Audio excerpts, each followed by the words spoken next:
Yo he orado durante la semana y el día de ayer mientras cerraba mis notas de este mensaje, yo he orado al Señor que Dios use esta palabra para llamarnos a nosotros a un verdadero análisis, una verdadera autoexaminación o una auditoría a nuestro andar en el Señor. Con el paso de los años y permanecer en la iglesia del Señor Jesucristo, nos damos cuenta que nosotros realmente tenemos un enemigo que no es un enemigo pequeño, es un gran enemigo, y ese enemigo es la religiosidad. La religiosidad ha permeado en el corazón de muchos de nosotros y sin darnos cuenta, la religiosidad nos lleva al autoengaño. El autoengaño es pensar que yo soy algo que no soy. Pensar que yo he logrado algo que realmente no he logrado. Pensar que yo estoy en un nivel que realmente no estoy en ese nivel. Así que yo quisiera venir con mucho cuidado a este pasaje. Porque tanto puede estar autoengañado la oveja como puede estar autoengañado el pastor o el maestro. Y no predico esto con un dedo acusador de decir yo estoy bien y todos ustedes están mal. Yo creo que todos hacemos bien en acercarnos a este pasaje de las Escrituras con temor y con temblor y realmente hacernos la pregunta, ¿acaso seré yo, Señor? ¿Acaso seré yo quien estoy allí? En la semana anterior observamos que tanto judío como gentil vamos a ser juzgados con base en las obras, primero era lo que veíamos, segundo, con base en la luz que hemos recibido. Mientras más luz tengo del Evangelio, mayor es mi compromiso delante de Dios. Ahora Pablo va a regresar a una diatriba, es decir, va a regresar al estilo que utilizó en Romanos 2, 1, 5. Hay un interlocutor imaginario. Esa persona a la que Pablo va a juzgar en este pasaje, Pablo es como un fiscal que va a acusar a un personaje imaginario. Ahora claramente dice que ese personaje imaginario es un judío. Ahora sí dice literalmente que es un judío y está sentándolo y está acusándolo en este pasaje como un representante del pueblo judío. Antes de llegar al pasaje, permíteme recordarte algo para que podamos entender por qué Pablo dice lo que dice. El pueblo judío ha tenido tres pilares en el Antiguo Testamento claramente. Hay tres cosas de las cuales el judío se siente seguro, se jacta y siente que por estas razones él ya no tiene nada más que hacer. Los tres pilares del judaísmo fueron el pacto, la ley y la circuncisión. Me ayudan ahí con la presentación.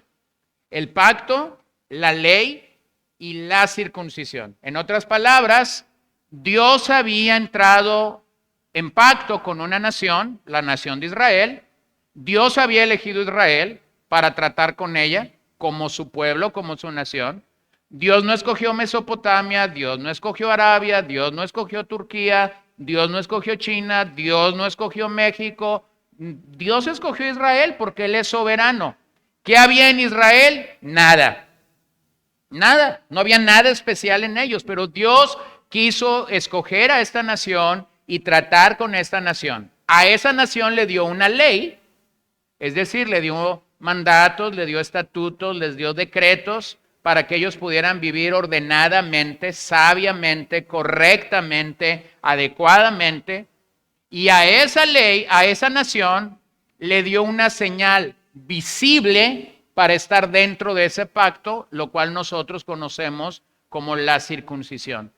Al octavo día de haber nacido un niño, era presentado, era llevado, se cortaba el prepucio y esa era la señal visible para ellos de que estabas dentro del pacto de Dios.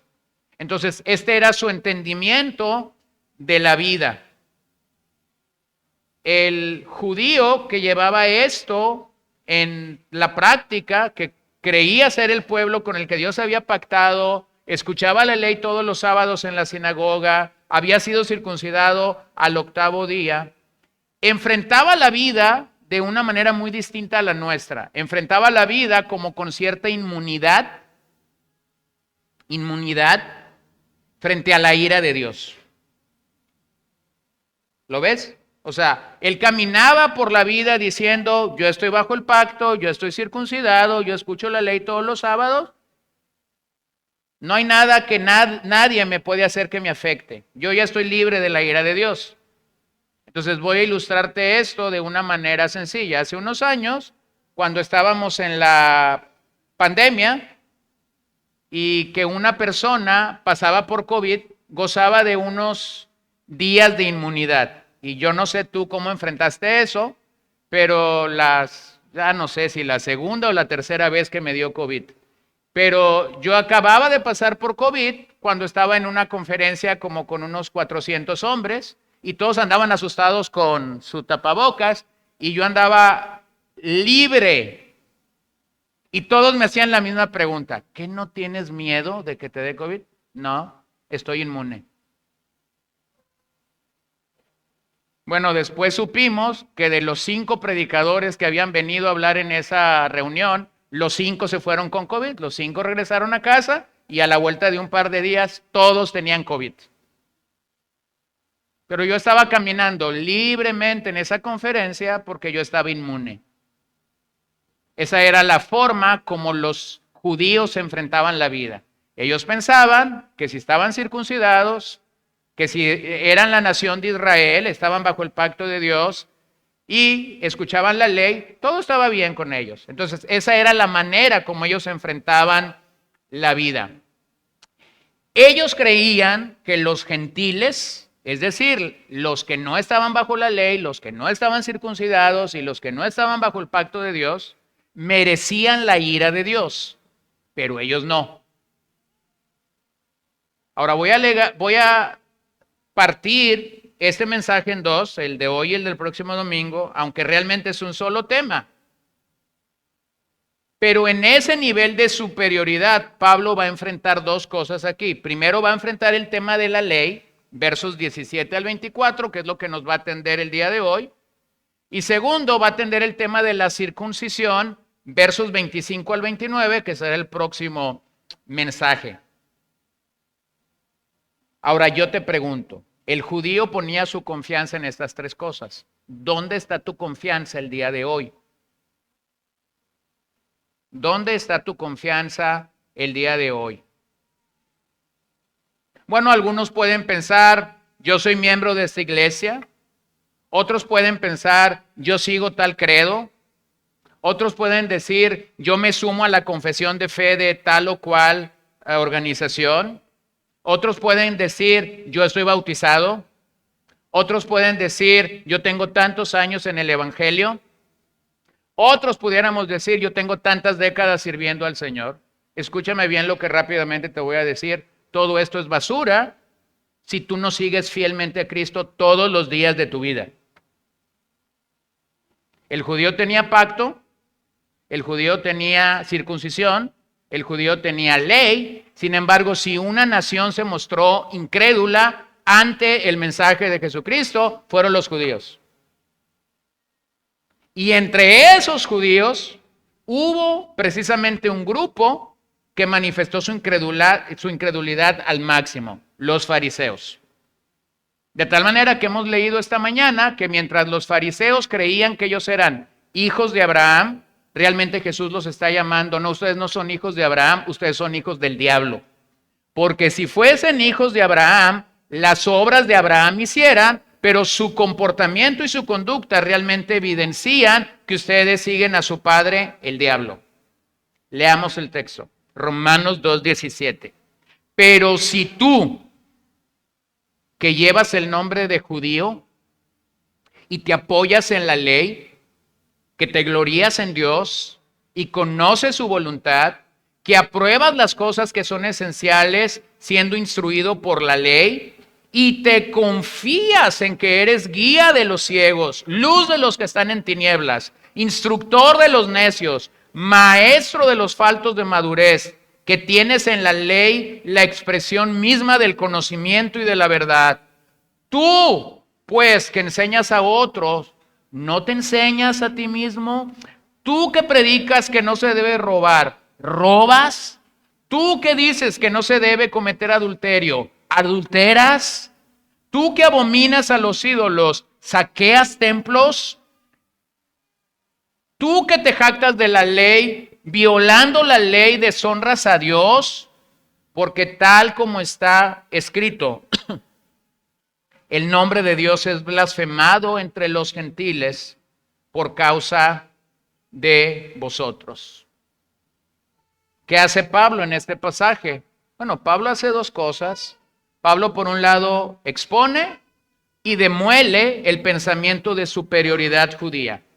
Pablo dice por qué los judíos se sienten superiores y luego pasa a demoler este pensamiento, a aniquilar este pensamiento. Pablo aquí define de una manera increíble al judaísmo y lo va a atacar abruptamente por lo que afirma en este pasaje. Realmente el reclamo que Pablo hace a los judíos es que ellos dicen una cosa, pero viven de otra manera. Entonces, aunque no podemos traer todo y comparar todo tal como Pablo lo dice de los judíos, yo creo que lo que este pasaje sí nos permite evaluar es nuestra propia condición de salud espiritual. Mira cómo lo dice Pablo en Romanos 3:1, unos versos después. ¿Cuál es entonces la ventaja del judío? ¿O cuál el beneficio de la circuncisión? Presenta esto mismo que aquí está presentando en declaraciones, pero lo presenta en forma de preguntas. ¿Cuál es entonces la ventaja del judío versus el gentil? Entendemos que estamos hablando de eso. ¿Cuál es la ventaja? Bueno, la ventaja es que tiene la ley, la ventaja es que tiene el pacto, la ventaja es que tiene la circuncisión, lo vamos a decir de una manera sencilla, tiene más luz que el gentil. ¿Cuál es el beneficio de la circuncisión? Como vamos a ver en los últimos versos, la circuncisión podía ser algo físico o externo, pero si esa circuncisión no era llevado al interior, entonces nada sucedía. Si nuestro corazón no estaba circuncidado, como fue el caso de los religiosos judíos, entonces la señal externa no servía de mucho. Entonces, realmente lo que Pablo va a descubrir es que estos hombres vivían bajo el enemigo del autoengaño. Ese fue un problema para el judaísmo del día de Jesús, ese fue un problema para el judaísmo del día de Pablo. Pero ahora estamos tú y yo sentados aquí, con no sé cuántos años de haber escuchado el Evangelio, con no sé cuántas cosas de haber hecho para el Señor, y ese problema pudiera ser el mismo para nosotros. Escucha lo que Douglas Moo dice acerca de este pasaje. Las bendiciones de Dios no llevan consigo el rescate de su juicio. A tales bendiciones de Dios, su pueblo debe responder con obediencia. Lo que cuenta es hacer la voluntad de Dios, no solo conocerla o enseñarla. Lo que cuenta es hacer la voluntad de Dios, no solo conocerla o enseñarla. Entonces el autoengaño nos lleva al exhibicionismo, pero un exhibicionismo que puede estar carente de fe auténtica. Yo puedo decir que creo algo, yo puedo tener la sana doctrina, yo puedo decir, reclamar, tener la verdad en mi vida, pero resulta que mi conducta es diferente a lo que yo predico.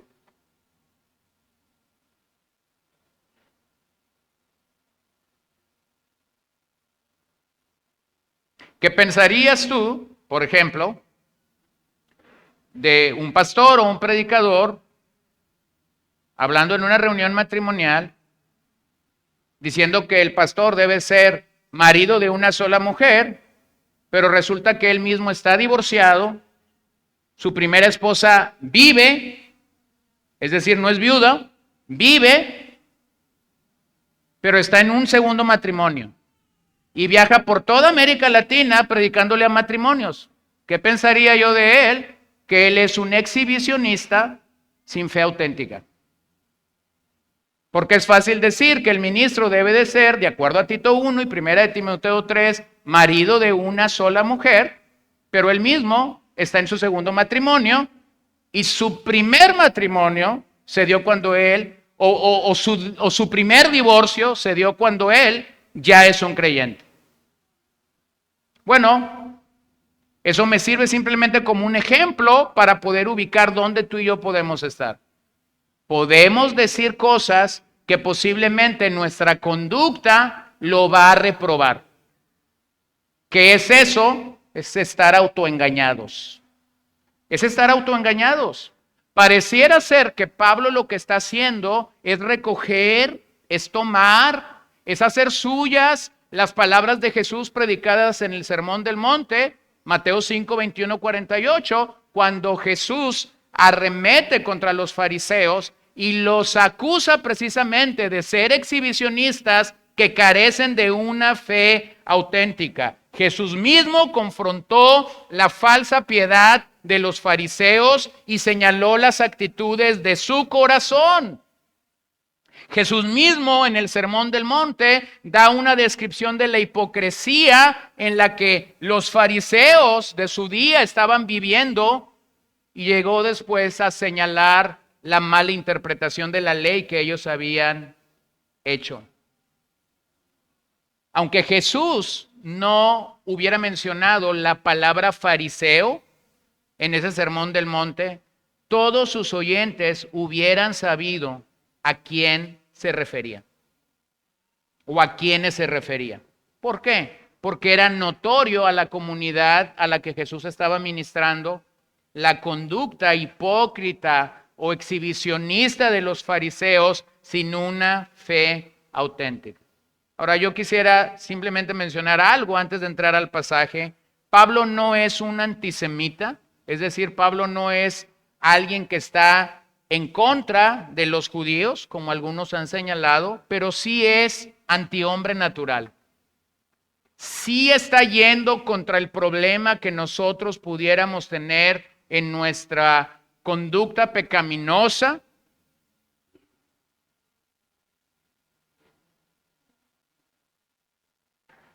El apóstol Pablo, más o menos unos 30 años más tarde de que Jesús predicara el Sermón del Monte, ve con claridad la situación de los escribas y fariseos y la aplica a su interlocutor judío. El apóstol desafía la complacencia judía y pone de relieve su incapacidad para estar a la altura del llamado de Dios.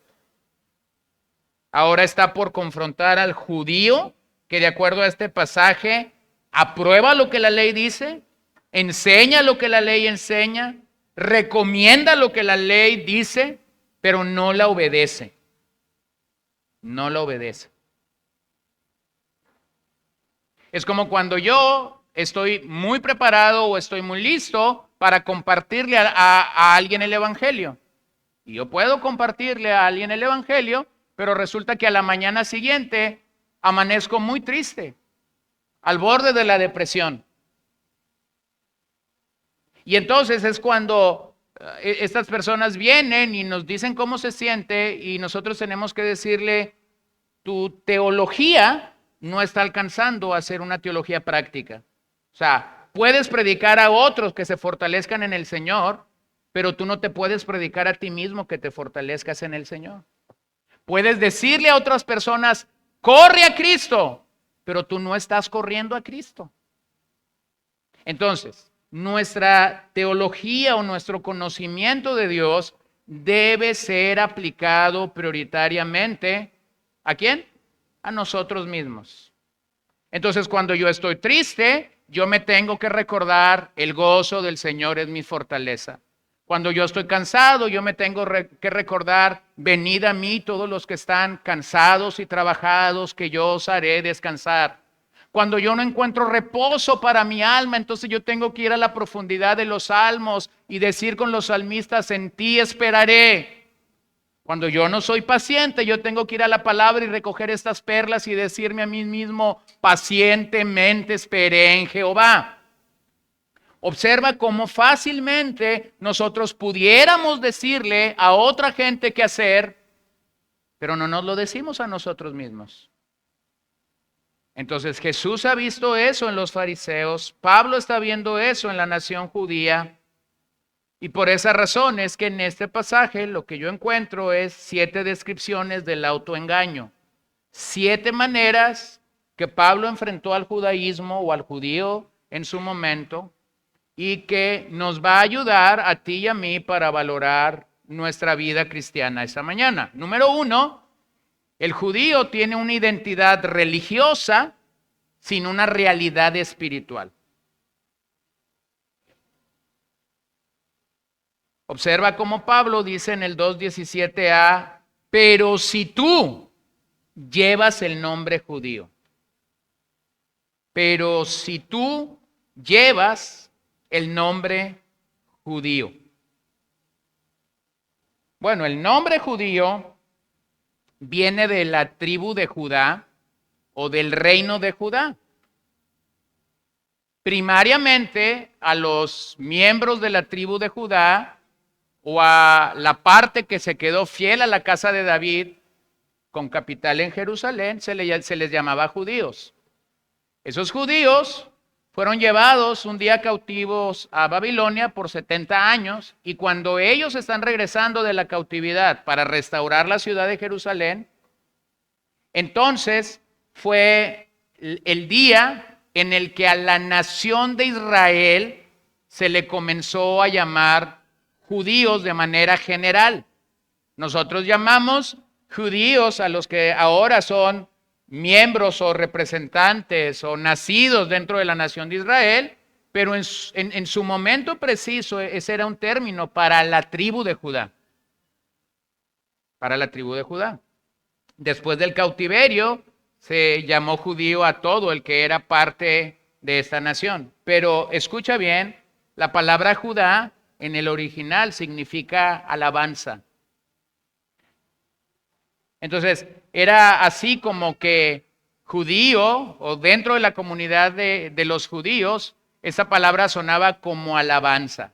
Pero ¿cómo termina esa nación en el Antiguo Testamento? Esa nación en el Antiguo Testamento, o poco antes de que el canon del Antiguo Testamento se cierra, termina pasando de la alabanza al juicio. Ellos fueron juzgados por Dios y fueron llevados cautivos a Babilonia. La razón es, no tenían sustancia espiritual.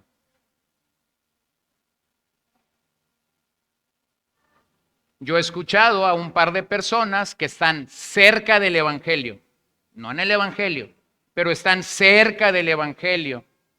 La facilidad que ellos tienen para decir, nosotros somos cristianos. ¿Conoces así a gente? La gente que está cerca de, voy a decir, está en la periferia del cristianismo, ¿no? Y a la primera oportunidad que tienen ellos, oh, nosotros somos cristianos. Y de repente la esposa y los hijos, o viceversa, el esposo y los hijos voltean a verla, ¿no? Eso me hace recordar una ocasión, ya hace unos años aquí, un joven tenía como 14 o 15 años cuando llegó aquí a la congregación, comienza a acercarse al Señor.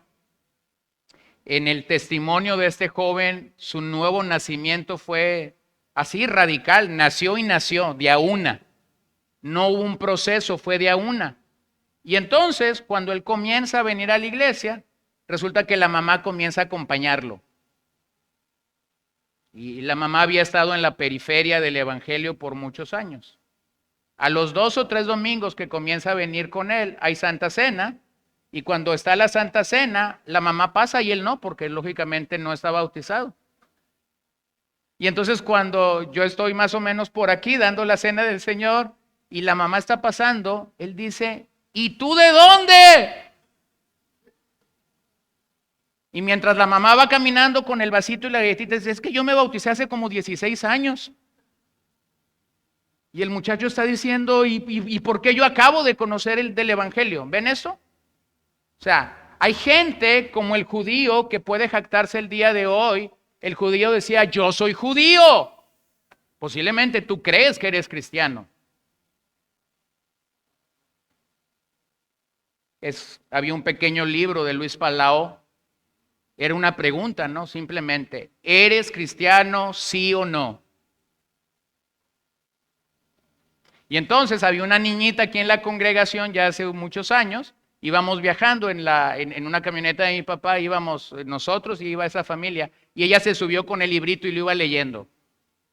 Y de repente alguien llama la atención, una niña a lo mejor de 7, 8 años leyendo un pequeño libro, un panfleto de 20 páginas. Y la llamamos por su nombre y le dice, ¿y qué estás leyendo? Estoy leyendo al doctor Luis Palau. ¿Eres cristiano, sí o no? Y entonces yo le digo, ¿y qué piensas? Y ella me dice, yo pienso que mi papá lo debería leer. ¿Lo ven? Porque yo puedo decir, yo soy, pero cuando otros ven mi comportamiento, eso puede distar mucho. Hermanos, cuidado con jactarnos de lo que somos. Yo soy judío. Bueno, ese era el problema de la nación. Posiblemente tu problema sea otro, diciendo yo soy cristiano, pero tu vida no demuestra la fe en Cristo. Tu comportamiento no lo demuestra. Puedes tener las liturgias sin la sustancia. Puedes tener formas, puedes tener cosas y a la par no tener el poder de Dios en nuestra vida operando de una manera clara. Algunos creen en un evangelio que realmente es un evangelio muy pequeño. Algunos creen seguir al Señor, pero su evangelio es impotente. Y cuando yo leo a Pablo a los romanos, yo veo que el mensaje del evangelio en la declaración de Romanos 1, 16 y 17 es, el evangelio es poder de Dios para la salvación. Sí, pero resulta que mi evangelio es tan impotente que ni a mí mismo me ha podido transformar. ¿Tú crees que tus hijos te van a creer que tu evangelio es poderoso?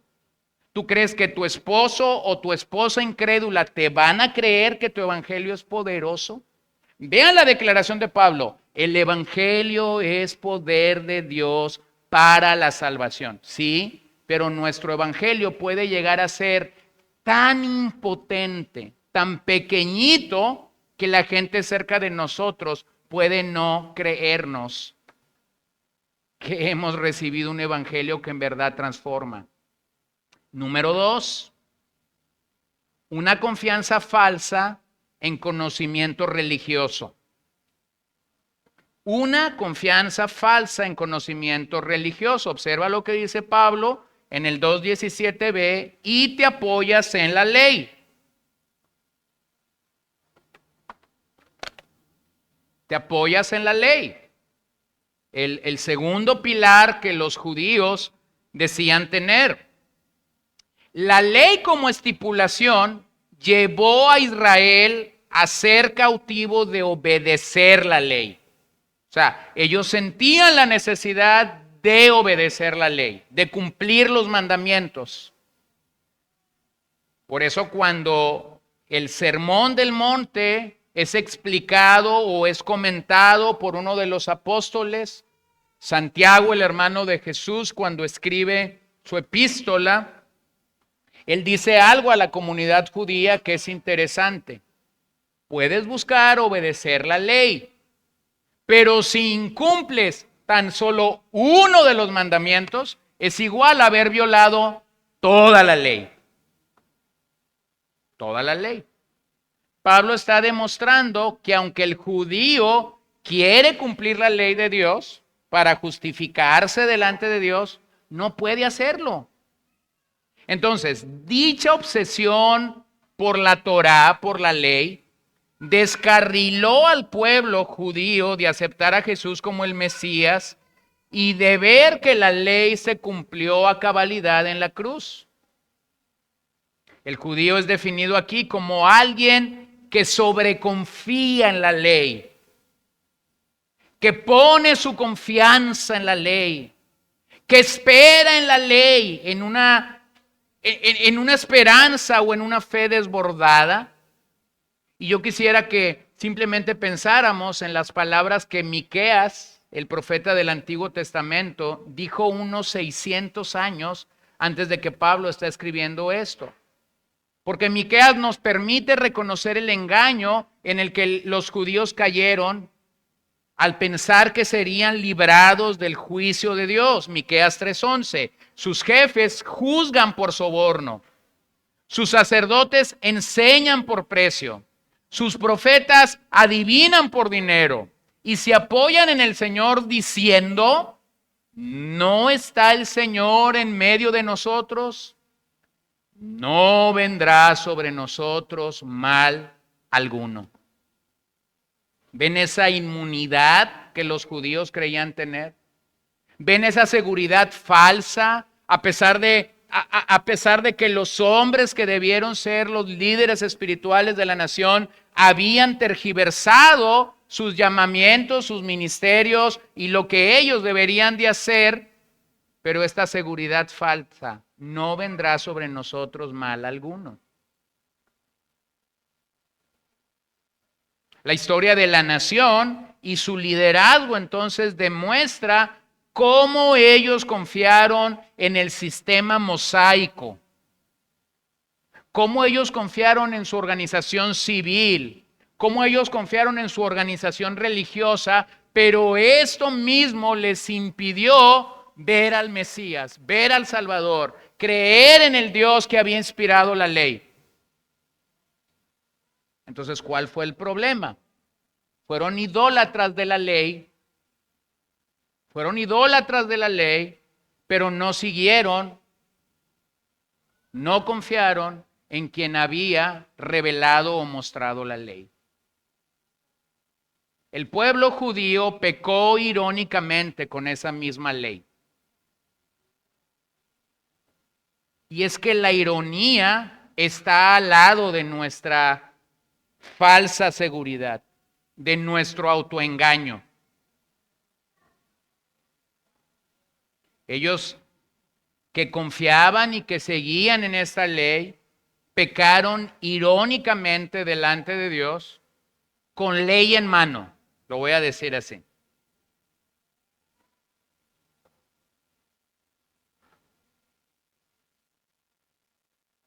Y ese peligro es latente en nuestros días. Porque nosotros podemos pecar con Biblia en mano. ¿Lo ven? Podemos pecar con Biblia en mano. Sabemos que debemos conducirnos así. Sabemos que tenemos que vivir así. Sabemos lo que tenemos que confiar, pero podemos estar pecando con Biblia en mano. Lutero hablaba de la ley y él comparaba a la ley con 3 metáforas. Y es interesante, por eso lo voy a traer a la mesa. Decía Lutero, la ley es un espejo que muestra a los pecadores quiénes somos ante Dios. La ley es un martillo que aplasta la arrogancia humana cuando vemos quiénes somos ante Dios. La ley es como una máscara. Detrás de ella está la misericordia de Dios a la que pecadores y santos somos conducidos. Detrás de esa ley, detrás de esa parte dura, dice Lutero, hay una tremenda misericordia derramada para nosotros. Entonces yo quiero ser consciente con algo. Pablo no está, al igual que Jesús, se dice que Jesús no vino a violar o a quebrantar la ley. Todo lo contrario, ¿no? ¿Qué dice? Vino a cumplirla. ¿Quién cumplió completa, totalmente, a cabalidad la ley? Solo Cristo. Solo Jesús. Es el único hombre que cumplió la ley totalmente. Entonces, Pablo no está despreciando la ley, porque nosotros vamos a ver en Romanos 6, 7 y 8 que Pablo realmente amaba la ley. Él dice cosas poderosas y portentosas acerca de la ley unos capítulos más adelante. Pero Pablo está aclarando cuál es el problema judío: una idolatría por la ley. El propósito de la ley, de acuerdo a Pablo, es convencernos de nuestro pecado y entonces, solo entonces, llevarnos al evangelio. Y de hecho, él está dibujando esto en los primeros 4 capítulos de Romanos, diciéndole al gentil, diciéndole al judío y diciéndole a todo el ser humano: eres un pecador, estás separado de Dios. Y solo a partir del capítulo 5, mostrando la esperanza, la seguridad de la salvación, mostrando las glorias del evangelio, no sin antes haber tratado al pecador por medio de la ley. Mira cómo lo expresa en Romanos 7:7. ¿Qué diremos entonces? ¿Es pecado la ley? De ningún modo. ¿Ven eso? De ningún modo. Al contrario, yo no hubiera llegado a conocer el pecado si no hubiera sido por medio de la ley.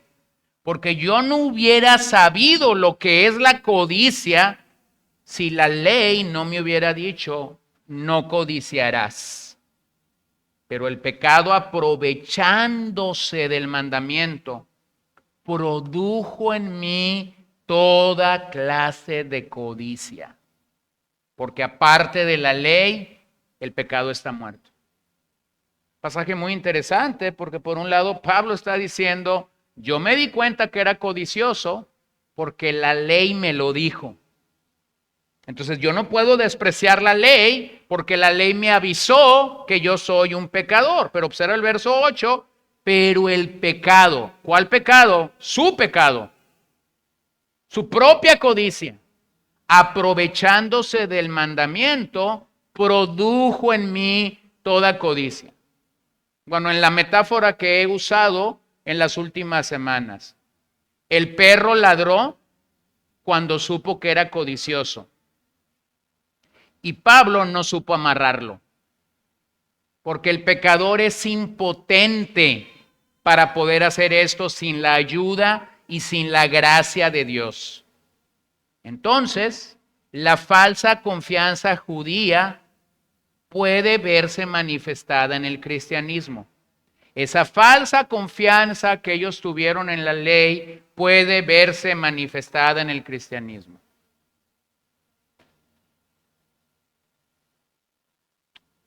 Podemos tener mucho conocimiento de las Escrituras, de una doctrina, de un credo, de algo que yo puedo tener del Señor, pero si eso no está acompañado del carácter de Cristo siendo formado en mi vida, estamos en el mismo error judío. El pueblo se jactaba de la ley, el pueblo judío se jactaba de la ley, pero la cumplía cuando les convenía. Eran idólatras de la ley, pero era una idolatría a modo. Cuando le convenía, entonces seguía la ley. Cuando le convenía, entonces seguía lo que su corazón dictaba. ¿Cuál sería nuestro problema? Hermanos, se nos puede acusar de ser biblistas o de ser bibliólatras. ¿Biblistas o bibliólatras?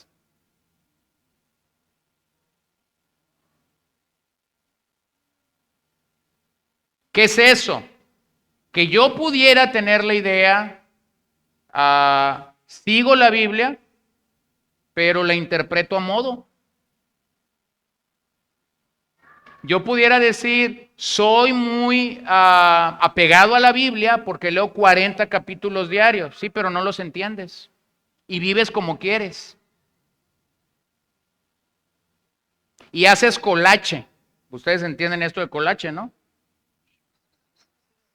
Un día le hice la pregunta a un predicador ya era experimentado en el ministerio cristiano, y yo le dije, bueno, usted que viajó tanto, usted que predicó tanto, ¿cuál fue si usted le tuviera que dar un secreto a predicadores más jóvenes, ¿cómo resumiría usted su predicación? Y él me contestó de una manera amena y después lo entendí.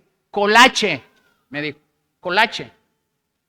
A veces me subo al púlpito para predicar algo y resulta que predico otra cosa porque vi que lo que traía no era ad hoc al auditorio, pero yo dije 2, 3 cosas, y cuando vi que dije 2, 3 cosas, vi que había la necesidad de quedarme ahí. Entonces finalmente me subo con notas que voy a dar la introducción y voy a ir al final, pero en el medio hice colache. Usted y yo podemos cometer el mismo error cuando leemos la Biblia, porque cuando no leemos la Biblia de una manera sistemática para poder entender las escrituras de una manera adecuada, yo puedo hacer lo que muchas veces hacemos cuando estamos frente a la computadora y estamos haciendo un trabajo: cortar y pegar, cortar y pegar, cortar y pegar, cortar y pegar. Entonces, si yo agarro un pasaje por aquí, un pasaje por acá, un pasaje por acá, y nunca me pregunto cuál fue el contexto en el que Pablo está diciendo esto, en el que Juan está diciendo esto, o por qué Jesús dijo esto a la luz de todo el libro o de toda la estructura, yo puedo sacar conclusiones medio raras. Y yo a veces platico con gente que ha llegado a conclusiones medio raras de su lectura de la Biblia, pero ellos dicen algo como esto: pero estamos en la verdad, tenemos la sana doctrina. No, hermanos, te estás jactando de algo que no es lo más adecuado. El pueblo se jactaba de la ley, la cumplía cuando la quería, la interpretaba como la quería interpretar, y lo mismo nos puede pasar a nosotros. Yo puedo tener el conocimiento de Dios, pero si no lo hago vivo en mi vida, entonces vengo a ser un conocedor, una persona que se jacta de tener una doctrina, cierta o cual doctrina, pero mi vida práctica es un desastre. No, el evangelio es poderoso para transformar, no es impotente. Número 3, Pablo acusa a este interlocutor judío de tener orgullo religioso, jactándose de Dios. Jactándose de Dios.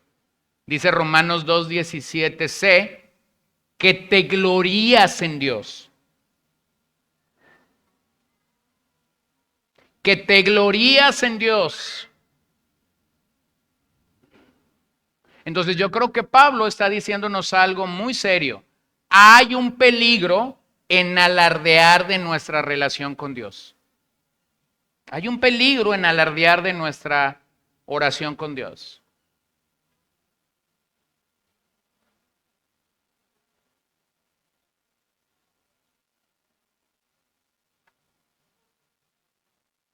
Cuidado con creer que tenemos cosas que no nos están transformando. Cuidado con creer que tenemos la sana doctrina, pero esa sana doctrina no me está transformando. Cuidado con creer que pertenecemos al grupo de elegidos intelectuales, pero ese intelectualismo no me está transformado. Cuidado con creer acerca de que somos la verdadera iglesia de Jesucristo. Ya iba a decir de los santos, pero no. La verdadera iglesia de Jesucristo, pero esa iglesia no me está transformando. Cuidado con creer que tenemos los verdaderos sacramentos, pero esos sacramentos no están logrando nada en mi vida. Cuidado con creer que estamos adheridos a cierta confesión, pero esa confesión no está siendo viva en mi vida. Cuidado con creer que somos los herederos de las 5 solas, pero esas 5 solas no están haciendo nada en mi vida. Esto es latente. Me puedo gloriar de cosas que ni entiendo, ni vivo. Vean, Pablo recoge las palabras del profeta Jeremías en el 9:24. Pero si alguien se gloría, gloríese de esto, dice el Señor, de que me entiende y me conoce, pues yo soy del Señor que hago misericordia, derecho y justicia en la tierra, porque en estas cosas me complazco, declara el Señor. O sea, hay una manera correcta de gloriarnos en el Señor y es que Él se lleve la gloria. Pero la manera incorrecta es gloriarme de cosas que parecen ser religiosas o piadosas y después reprobarlas con mi comportamiento o con mi conducta. Pablo vuelve a tomar estas palabras en 1 Corintios 1:31 porque Pablo está reconociendo el peligro de sentir un orgullo impropio.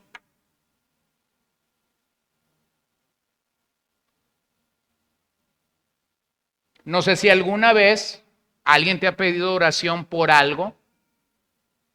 Y a veces la gente, no necesariamente la gente te dice cosas, hay que entender, ¿verdad? Cuando esto viene de una persona que no tiene conocimiento de Dios, hay que entender que te lo está diciendo porque ignora, ¿verdad? Sobre todo me pasa con gente nueva, que de repente me dice, pastor, le quiero pedir que ore por esto, porque a usted el Señor nunca le dice que no. Entonces ese es un momento donde mi perro interno puede ladrar y decir, claro, hermana, a mí nunca el Señor me ha dicho que no. Pero eso sería una total y cabal mentira.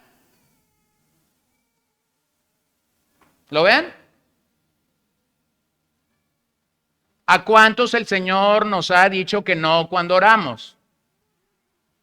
¿Sí lo ven? Porque cuando Dios contesta, Dios puede decir no. Dios puede decir no.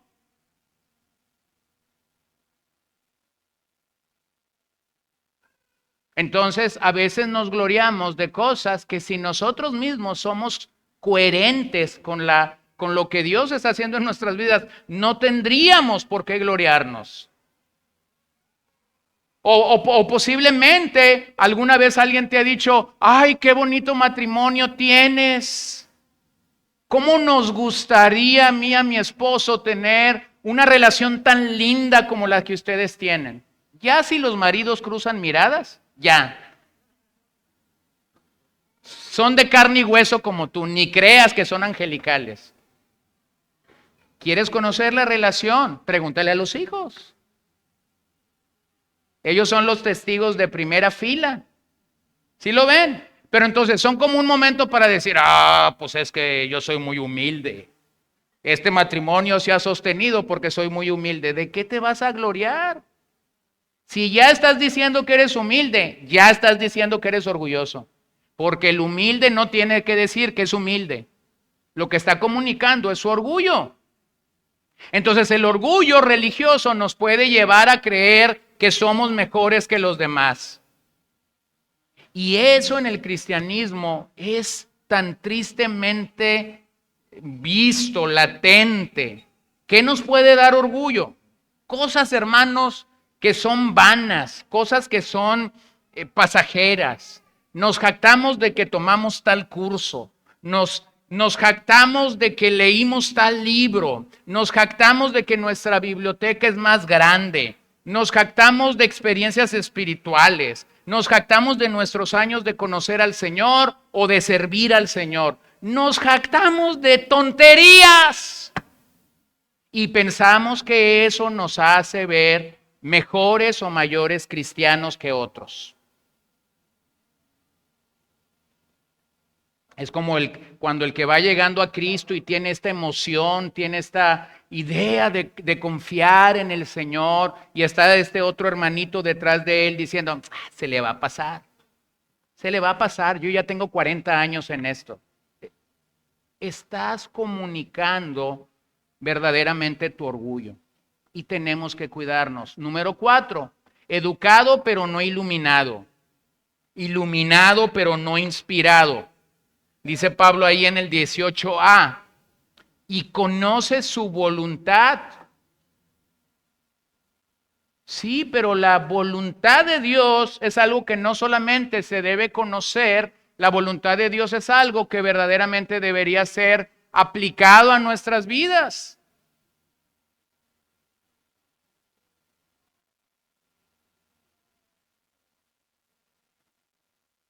Estábamos orando hace un momento en este lugar y estábamos orando del Salmo 119 y llegamos a este verso que dice, mucha paz tienen los que guardan tu ley.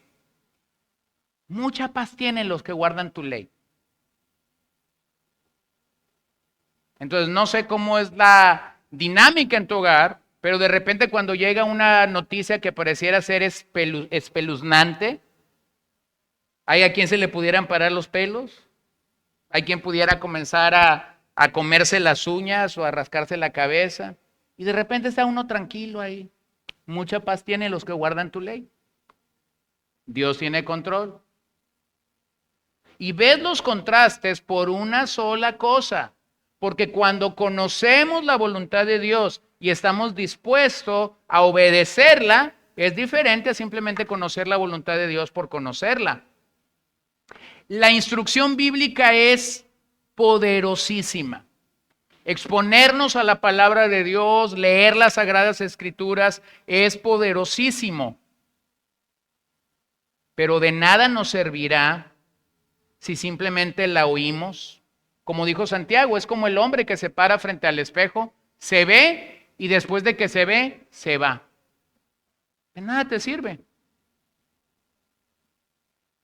No, no es solo conocer la voluntad de Dios, es estar dispuestos a vivir, es estar dispuestos a confiar en el Señor, es estar dispuesto a tomar estos principios, a bendecir nuestras vidas en la forma como queremos obedecer las Escrituras.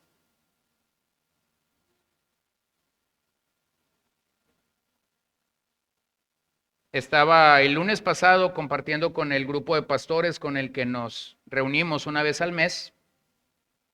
Al final de la reunión, uno de estos pastores me dice que si podía dedicarle unos minutos. Y entonces cuando le dedico estos minutos, este pastor me dice,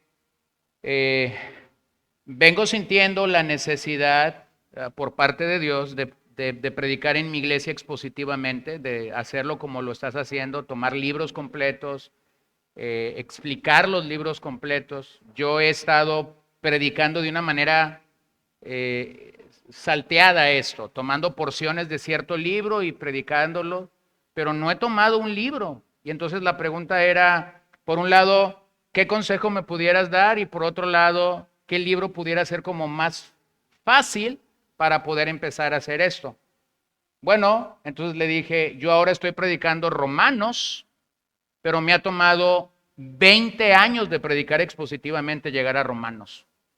No creo que Romanos es el mejor libro para alguien que quiere comenzar a hacer predicación expositiva. Entonces le di el top 3 de los libros que creo por los que pudiera comenzar. Pero entonces le dije algo que 20 años atrás yo no sabía. Yo le dije, mira, una cosa es la predicación expositiva, pero otra cosa, tú vas a tener que crecer como expositor, pero otra cosa es que vas a tener que enseñar a tu pueblo a escuchar expositivamente. No es solo trabajo del predicador expositivo, vas a tener que llevar a tu pueblo a las aguas de la exposición bíblica. Hermanos, cuando esto se da, es que entonces llegamos al punto, no solo es conocer la voluntad de Dios, es obedecerla, es hacerla. Número 5, excelencia religiosa en cosas equivocadas. Los judíos están siendo acusados en el 2:18b porque tuvieron excelencia religiosa, pero en cosas equivocadas. Que apruebas las cosas que son esenciales siendo instruido por la ley. Dios dio los 10 mandamientos en el antiguo pacto, pero cuando Jesús vino aquí a la tierra, encuentra que los judíos estaban llenos de ordenanzas, de interpretaciones y de mandatos de los hombres, y que muchos de esos hombres seguían más los mandatos de los hombres que los mandatos de Dios. Todas estas cosas pudieran estar escritas en sus vestidos, en sus frentes, pero ellos estaban muy lejos de practicar la fe, la misericordia y la justicia.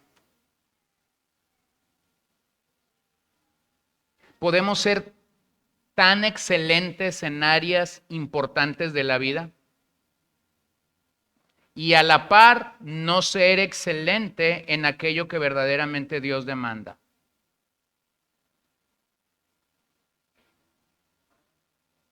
Y esto comunica una falsa seguridad. Puedes ser excelente haciendo tu chamba el de lunes a sábado.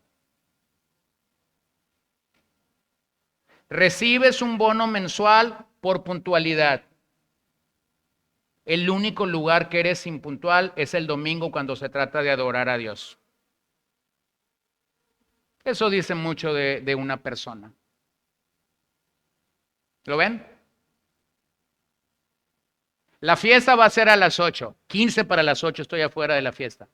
Sí, pero el servicio empieza a las 11 y tú llegas a las 12. Ah, pero soy cristiano y estoy seguro de mi salvación. Yo una vez estaba queriendo compartir con alguien y le decía, pero tú estás seguro de tu salvación. No, yo estoy bien seguro de tu salvación. Es que a mí no me queda claro, le decía yo, que estás seguro de tu salvación. Porque la gente que es salva y que está segura de su salvación, tiene formas, tiene maneras de comunicar su salvación que yo no veo en ti. De 4 domingos, vienes 1 o 2 cuando bien te va. De esos 2 que vienes, llegas tarde. De esos 2 que vienes, 1 te estás durmiendo.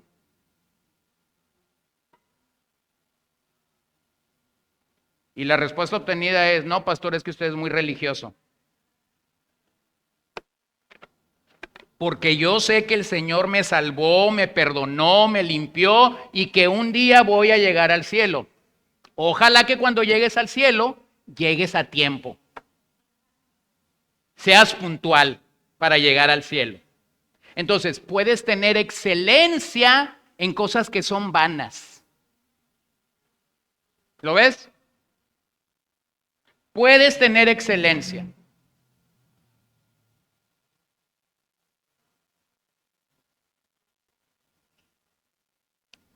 Quizás tú eres excelente en cosas que Dios no va a demandar de ti y estás más preocupado por el mandamiento de los hombres o por lo que la gente va a opinar de ti si tú llegaras tarde a esa actividad social, a ese cumpleaños, no sé, a todo lo que ya mencioné, pero no piensas en tu cita con el Señor. Quizás eres excelente en formas y en liturgias, pero tu corazón está muy lejos de agradar a Dios.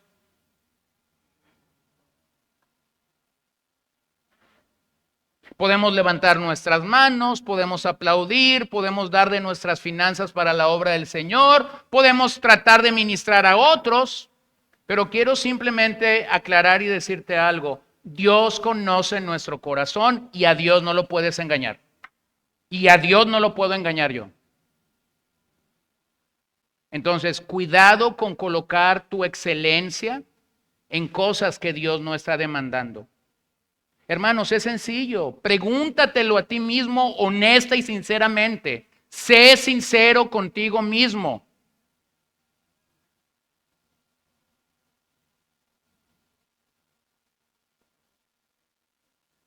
Número 6. Liderazgo espiritual ciego.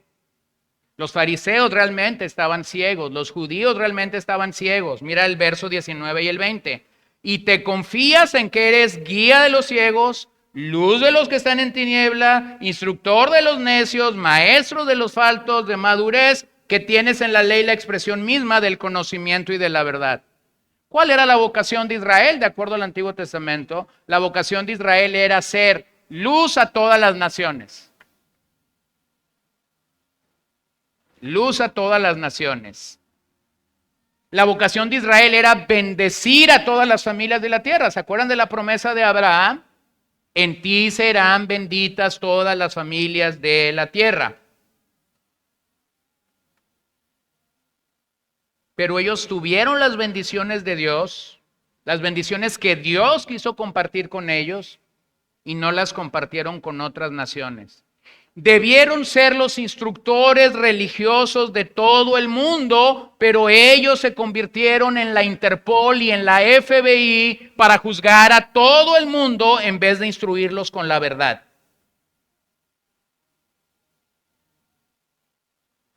¿Quieres saber cómo se ve una persona religiosa? Se ve acusando a otros, pero nunca acusándose a sí mismo. El religioso está acusando a otros continuamente de que no son cristianos, de que son mitoteros, de que se duermen en la iglesia, acusándolos. Y siempre está excusando su pecado. Este fue Israel. Ese fue el problema. La Torá debió haber sido un faro de luz en medio de la oscuridad, pero no lo fue. La ley debió haber provocado,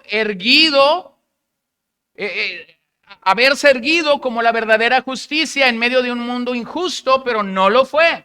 Miren cómo el profeta Isaías se los dijo en el 42:6. Yo soy el Señor, en justicia te he llamado. Te sostendré por la mano y por ti velaré. Te pondré como pacto para el pueblo, como luz para las naciones. Pero ahora sabemos que ellos incumplieron esa parte. O lo puedes ver en el 49:6. Dice él, poca cosa es que tú seas mi siervo para levantar las tribus de Jacob y para restaurar a los que quedaron en Israel. También te haré luz a las naciones para que mi salvación alcance hasta los confines de la tierra. Pero no lo hicieron.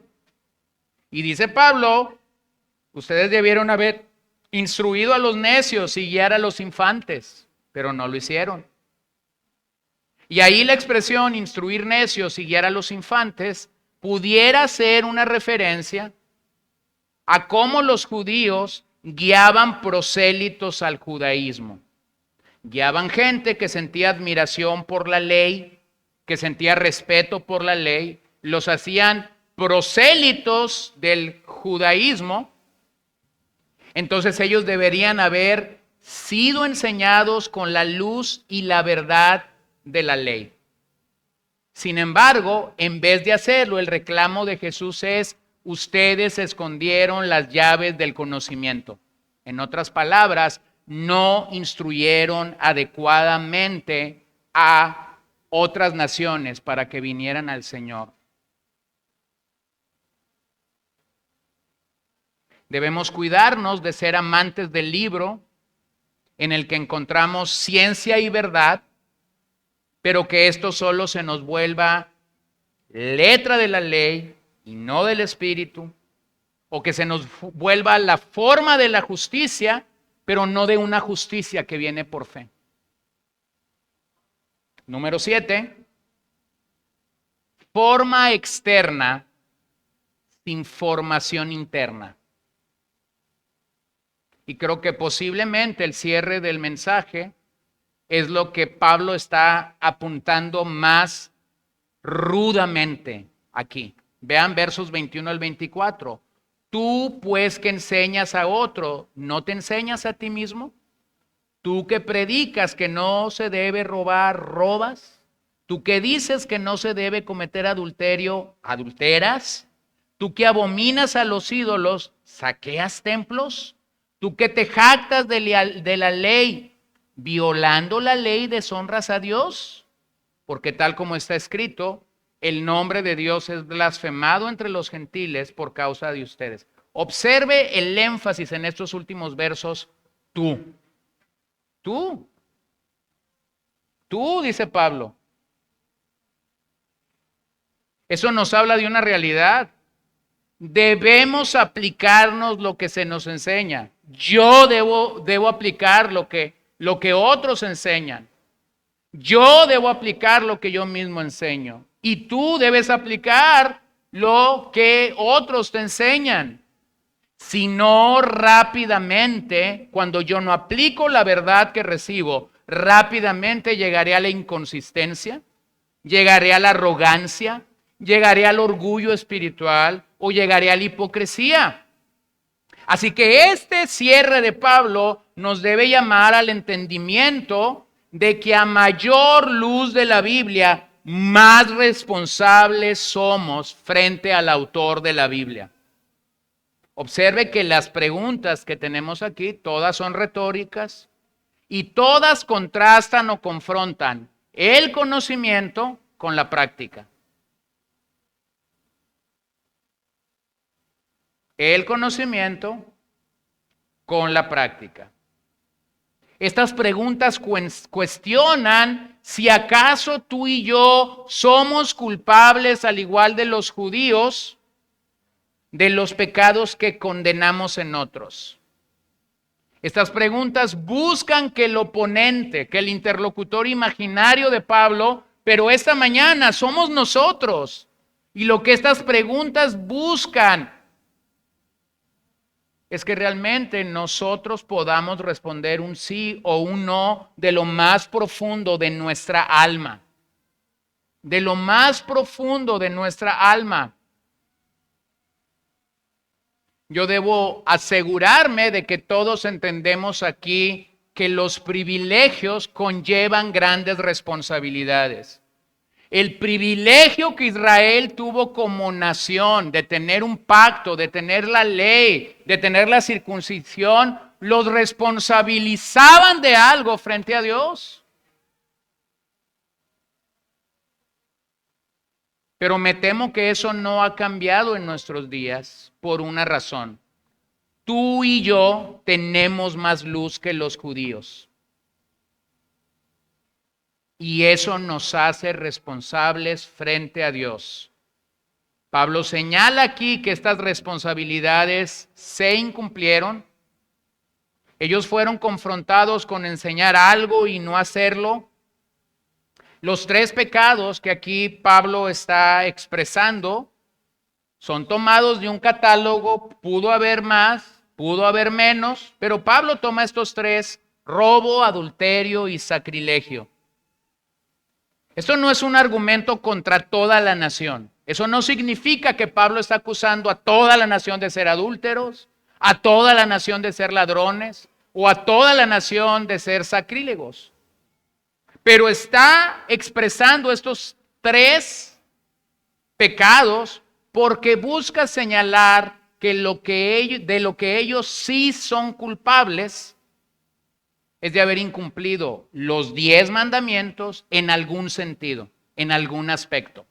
Y si eso lo vemos desde la teología bíblica de Santiago, eso sería igual a que si violaste un mandamiento de la ley como judío, entonces has violado todos. ¿Qué está haciendo Pablo con este judío? Diciéndole, eres impotente para ser salvo. Eres impotente. Entonces, hay un recordatorio al final de este verso, antes de llegar a la circuncisión, de que ningún judío guardó la ley totalmente. Hay una expresión ahí un tanto difícil, incluso la traducción es un tanto difícil, la expresión robar o saquear templos. Es difícil, ya que los judíos lidiaron con el pecado de la idolatría en toda la historia del Antiguo Testamento. Usted va a ver que una y otra vez la nación se volvió idólatra, adorando a deidades paganas. Pero cuando ellos fueron a Babilonia cautivos y regresaron a Jerusalén, ellos se jactaban de algo. Y es, nunca más seremos idólatras. Solo adoraremos y serviremos al Señor, porque este Señor al que servimos, este Señor que nos advirtió acerca del cautiverio, nos cumplió su palabra. 70 años estuvimos cautivos. Entonces, había una jactancia en los judíos de decir, nunca más batallaremos con la idolatría. Como cuando tú dices, nunca más voy a batallar con las tortillas de harina. Nunca más voy a batallar con el cerdo o con el pollo. Nunca más. Sí, pero sales de aquí, te vas y resulta que ahí está 1 kilo de tortillas. ¿Y qué crees? Lo que es externo, cuando es interno, cambia. Cambia. Entonces ellos se jactaron de no batallar con la idolatría una vez que salieron del cautiverio. Pero aquí Pablo presenta esta expresión como una aversión que no es sincero, que no es sincera.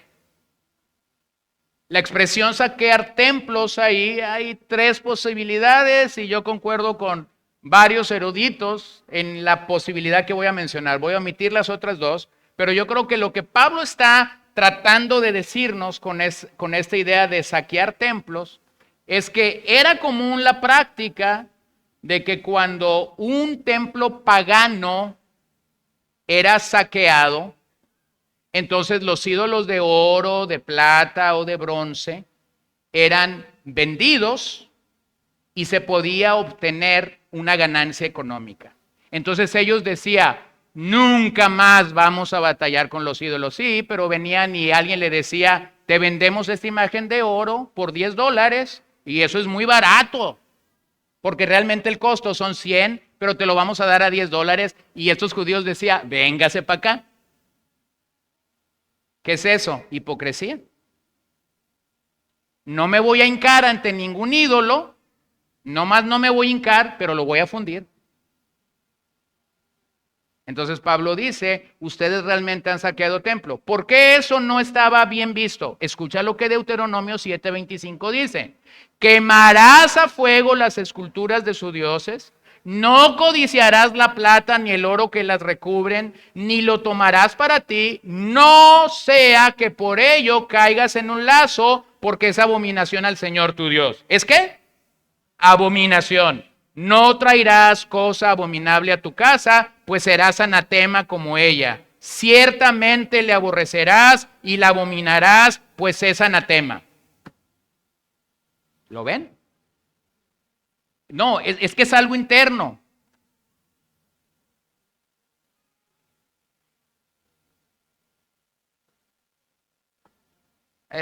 Voy a hacer un ejemplo. No busco con ese ejemplo quemar a nadie, no es ninguna historia de aquí, pero simplemente como que te quiero pensar.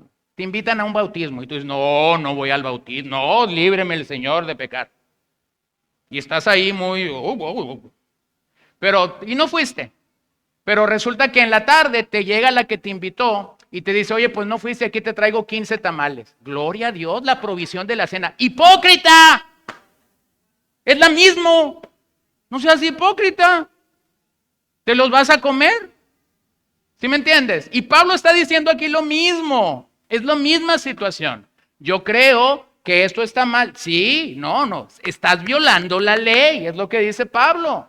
Entonces la expresión robar pudiera ser presentado aquí de una manera más general como profanación, como ser irreverente ante Dios y a las cosas santas. Pero la esencia de la idolatría siempre es profanar el nombre de Dios. Ellos creyeron que estaban libres de ese pecado, pero Pablo los está acusando de idolatría. Pablo está diciendo, eres un idólatra, aunque dices que no lo eres.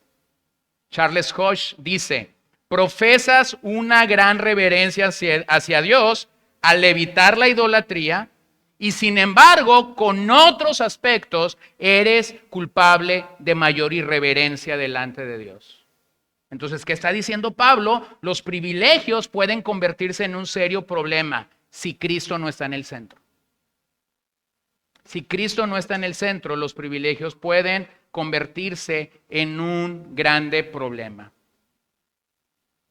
Bueno, robar pudiera tener muchas implicaciones, adulterar pudiera tener muchas implicaciones. Pudiéramos robar tiempo a la gente, pudiéramos robar en nuestro dar al Señor.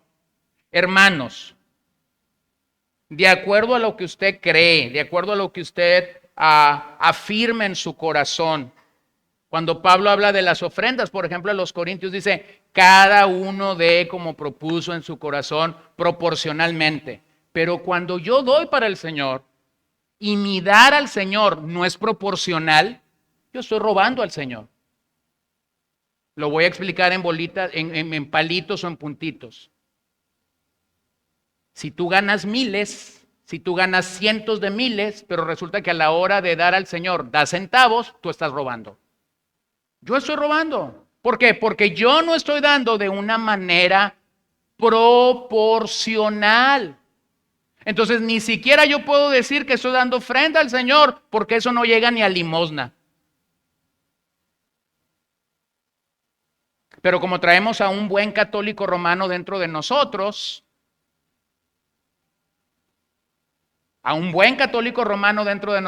cuando se trata de dar y que otros sepan que voy a dar, ahí sí doy. ¿Por qué? Porque las obras maximizan lo generoso que yo puedo llegar a ser. Pero nuevamente el principio es, Dios no puede ser burlado. Entonces Pablo está siendo tan claro en cosas tan prácticas. O cuando dice adulteras. Bueno, a lo mejor alguien va a decir, no, yo nunca he llegado a eso. Bueno, hay que ir al Sermón del Monte. Y el Sermón del Monte dice que adulteramos y deseamos en nuestro corazón o codiciamos la mujer de otro. Entonces tú dices, yo soy muy fiel porque tengo 40 años con esta mujer y he tenido que cargar la cruz que me tocó cargar. ¿Ves pornografía? Estás adulterando. Viste a una mujer en la plaza y la andas siguiendo caminando detrás de ellos. Se llama adulterio. ¿A dónde nos llevan los mandamientos de Dios? A ser muy prácticos en la forma como nosotros recibimos la palabra de Dios. Entonces, realmente, la jactancia de la ley es vacía e inapropiada porque ésta se quebranta. ¿Por qué la ley fue inoperante para los judíos? Porque la estaban quebrantando una y otra vez. Pablo les dice a los gentiles en el 1:21 de Romanos, ustedes no glorificaron al Señor. Esa misma expresión ahora se la dice a los judíos diciendo, teniendo la ley, ustedes la quebrantaron. Están parejos. Judíos y gentiles están parejos. A los judíos le dicen, conociendo de Dios por la ley natural, ustedes decidieron no glorificarlo. A los judíos les dice, teniendo la ley de Dios sobre sus vidas, ustedes decidieron quebrantarla. Están parejos. Por eso en el 3:20 dice, todos hemos pecado. Todos necesitamos a un Salvador. Hermanos, necesitamos vencer la tentación de preocuparnos por lo que se ve y comenzar a preocuparnos realmente por lo que no se ve, que es nuestro carácter. Cuando tú y yo vayamos al cielo, lo único que te llevarás contigo será tu carácter. Tu ropa se queda aquí, tu casa se queda aquí, tus carros se quedan aquí, todo se queda aquí. Entonces, ¿a dónde nos lleva esa falta de seguridad? A confiar en algo que pudiera ser muy ajeno a nosotros. Y finalmente dice, el nombre de Dios es blasfemado entre los gentiles por causa de ustedes. ¡Claro! Porque si estos hombres que debieron de ser luz a las naciones, testimonio a las naciones, instructores de la religión adecuada, proclamadores de la verdad, están viviendo falsamente, entonces la gente dice, con estos hipócritas no quiero nada. Con estos fariseos no quiero nada. Pablo conjuga dos palabras de Isaías 52:5 y de Ezequiel 36:22, donde el nombre de Dios fue blasfemado. ¿Cuándo fue blasfemado el nombre de Dios para ellos? En Babilonia. Cuando ellos fueron llevados cautivo a Babilonia, entonces los caldeos están burlándose de Dios. Entonces los caldeos están diciendo, cántenos, venga la música hebrea, alégranos. Las arpas y las liras están colgadas. Y ellos dicen, ¿cómo cantaremos al Señor si estamos en cautiverio, estamos tristes? Estamos bajo disciplina de Dios, estamos castigados, estamos bajo juicio. Aunque la nación se jactó de estar libre de la ira divina, bajo la protección divina, bajo la teocracia de Dios, ellos recibieron realmente el juicio de Dios como una consecuencia de desobedecer. Y nosotros como creyentes podemos ser disciplinados cuando desobedecemos a Dios. Habiendo sido creados para hacer alabanza a Dios, ellos trajeron deshonra al nombre de Dios. El nombre de Dios fue blasfemado por causa del pueblo de Dios.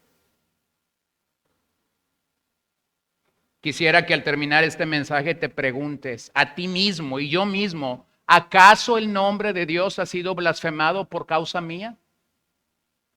¿Acaso el nombre de Dios ha sido blasfemado por el trato que tú has dado a Dios en tu propia vida?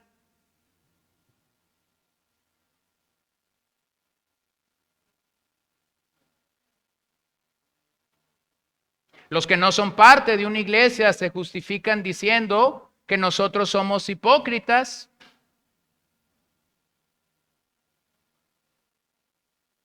Y nosotros debemos de ser coherentes con esa expresión, porque debemos recordar que el primer requisito para llegar y ser parte de una iglesia cristiana es precisamente ser un pecador.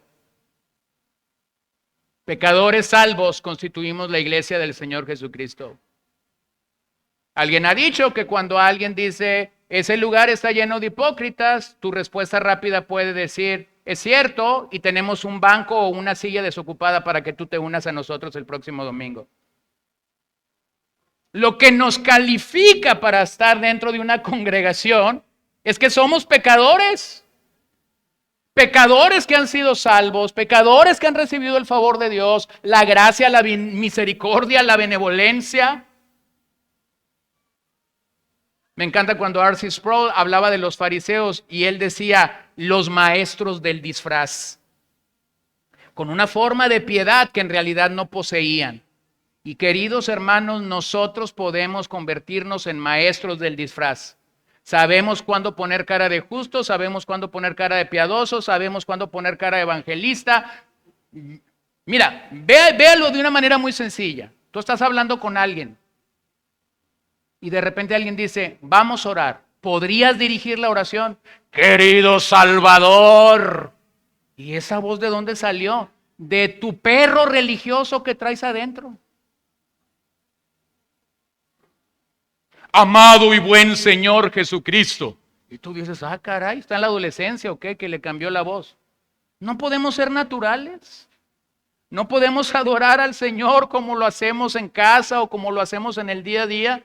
Bueno, rápidamente, hay 4 enseñanzas claras que yo tomo de este pasaje. Número 1, se requiere humildad para comunicar la verdad. Observa que Pablo reclama cosas a los judíos que ellos incumplieron aquí. No está mal instruir, no está mal enseñar, no está mal hablar la verdad en amor, pero todo este proceso se requiere humildad. La gente que más ha bendecido mi alma es gente sumamente humilde. Es sumamente humilde. Los maestros de Biblia que yo he tenido que más me han bendecido son hombres que me han comunicado grandes verdades del Señor con una humildad peculiar.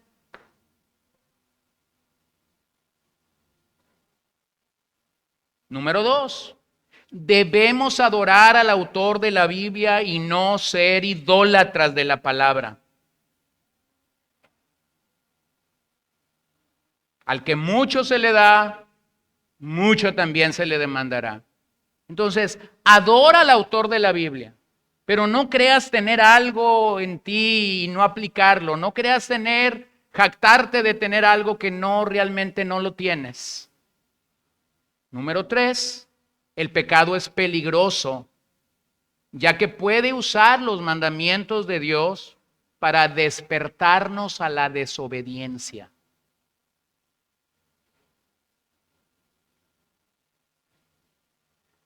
Yo les he dicho de este amigo, lo decía en broma, pero está muy bien el ejemplo, ¿no? Hola, ¿cómo estás? Y él me contestaba, aquí ando, buscando tentaciones para vencerlas.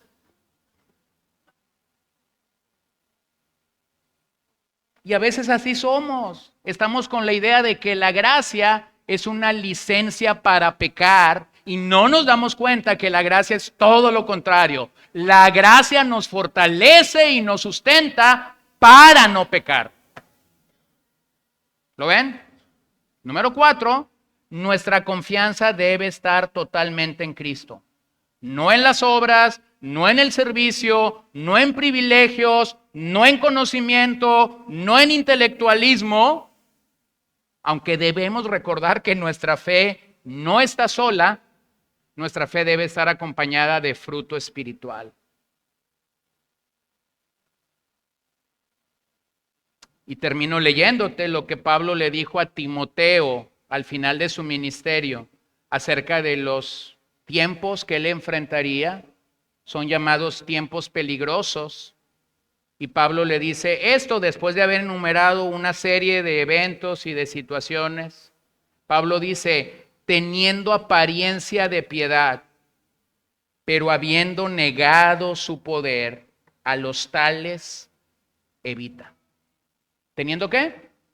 apariencia de piedad. Y eso es lo que Pablo ha dicho para nosotros en Romanos 2, 17 al 24, que los judíos tuvieron apariencia de piedad, pero no tuvieron la sustancia de la piedad.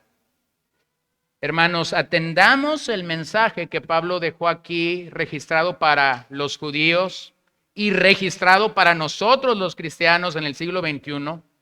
Pregúntate esta mañana si acaso nuestra vida no es solo una vida de apariencia. Pregúntate esta mañana si acaso el enemigo del autoengaño no es un visitante permanente en tu corazón. Pregúntate si tu conducta o tu comportamiento cristiano realmente honra o deshonra al Señor. Pregúntate si tu comportamiento cristiano realmente provoca que otros quieran ser salvos, que otros quieran alabar a Dios o que otros quieran blasfemar a Dios.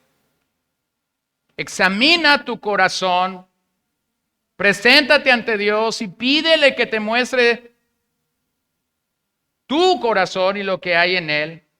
Y ven al Señor en una confianza correcta. Deja una confianza equivocada al lado y ven al Señor en una confianza correcta. Deja atrás el orgullo en tu vida. Renuncia a una vida ególatra y de vanagloria y ven a Cristo lo más rápido posible. Señor, te doy gracias esta mañana por tu fidelidad, esta tarde por tu gracia. Con temor y temblor he leído este pasaje y lo he predicado. Porque lo último que quiero, el último efecto que yo quisiera tener de esta predicación es verme como superior a mis hermanos. Todos aquí te necesitamos. Líbranos del orgullo asociado a lo espiritual, jactándonos de tener algo, jactándonos de poseer algo, de tener tiempo, de tener experiencia, de tener dones y talentos y capacidades que no son respaldados por nuestro carácter. Ayúdanos a poder verte en todo esto y no sentir que estos judíos hicieron cosas tan malas por las cuales debemos crucificarlos o juzgarlos. No, Señor. Tu palabra está aquí para aplicárnosla a nosotros y para llamarnos si posiblemente ahora mismo yo tengo un problema con el autoengaño. Si posiblemente ahora mismo yo estoy errando o equivocándome en la forma o en la manera como me estoy acercando a ti. Líbranos de todo esto. No permitas que nuestro corazón esté asociado a todo esto. Y danos claridad y danos la victoria. Y danos la bendición de poder confiar en el autor de la palabra, a no jactarnos de cosas que no podemos manifestar o demostrar con nuestra propia vida y con nuestra propia conducta. Ayúdanos a todos. Ayúdame a mí a poder ser un heraldo coherente del Evangelio. Ayuda a mis hermanos a poder tener una fe coherente en sus hogares, en sus matrimonios, en la crianza de sus hijos, en su trabajo. Y si ahora mismo la conclusión de alguien en este mensaje es que ha vivido autoengañado de su fe, yo te pido que él pueda correr a ti en arrepentimiento, en fe y para salvación de su alma. Aliéntanos, ayúdanos, edifícanos, anímanos a todos. Sobre todo, Señor, yo ruego que el evangelio en el que hemos creído y en el que hemos confiado sea este mismo evangelio de Pablo, poderoso para la salvación. Que nadie a nuestro alrededor blasfeme del evangelio porque ha sido impotente para transformarme y para cambiarme a mí mismo. Señor, perdónanos cuando tu nombre ha sido blasfemado por causa de nosotros. Cuando otros se han burlado de nuestra fe o de nuestra vida cristiana porque hemos hecho lo incorrecto, perdónanos.